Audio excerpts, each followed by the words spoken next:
Hello, my name is Stephen. I'm an alcoholic, and my job now is to help other people find their sobriety. The reason why I'm doing this is simply because 915 days ago, I came to this platform just to share my story to try and get sober after 50 years of drinking, and I'm now sober. And I want to help other people share their stories, find their sobriety, and help in, any way I can. And if this story actually resonates with you, because you've got something in common with it, then I would love you to comment or share it with other people. But this is a story from Sophie, who contacted me from this platform directly by email, and I want to share with you what she says. Sophie doesn't mind me sharing her name, so that is her real name, and her story starts at 13 years old. Almost 13 years ago now, she says. She was amongst the unfortunate people who had an incredibly difficult childhood and was mistreated and left to look after herself from a very young age. She says, at the age of 13, I met a girl who was the same age as me. She was in a similar situation and had a rubbish childhood too, and had turned to alcohol for comfort. Being young and easily misled, I tried some with her. Actually, it was cider.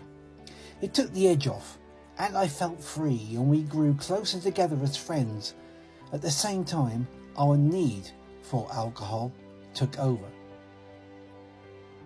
We would hang around alleyways, corners, backs of shops, and ask strangers who looked over 18 to go in and get booze such as vodka, JD, etc., and loads of other strong stuff.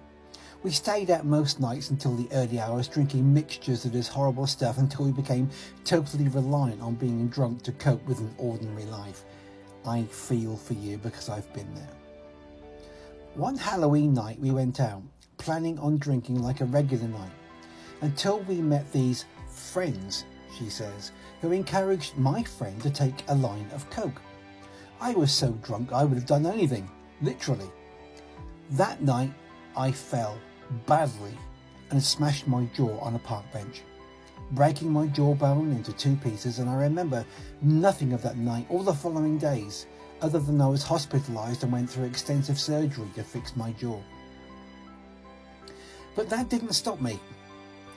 This did. February that following year, I went on a 3-day bender consisting of vodka, Jack Daniels, as well as coke.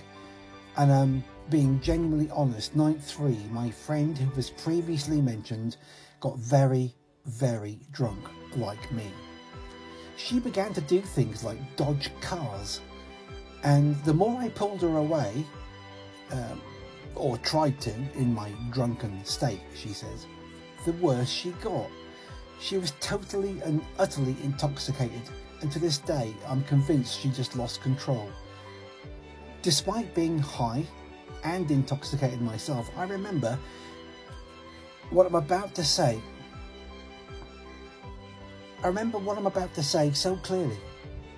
11 years on, nearly, that night she climbed over a fence on a motorway bridge. We frequently walked over there and balanced on the outer bar, convinced that we'd make it to the other end, but this night, where the path met, she didn't. She fell, dying on impact. A 45-foot drop onto a motorway. And all because she was drunk and high. That night I was taken to the police station and sobered up. I promised myself at the age of 15 I would never ever drink again. I am now happily married to my wife of 5 years. I'm 34 weeks pregnant with our first child, and equally importantly, I am now 13 years sober. To be exact, 4,745 days. So we can win the battle against alcohol addiction, she concludes.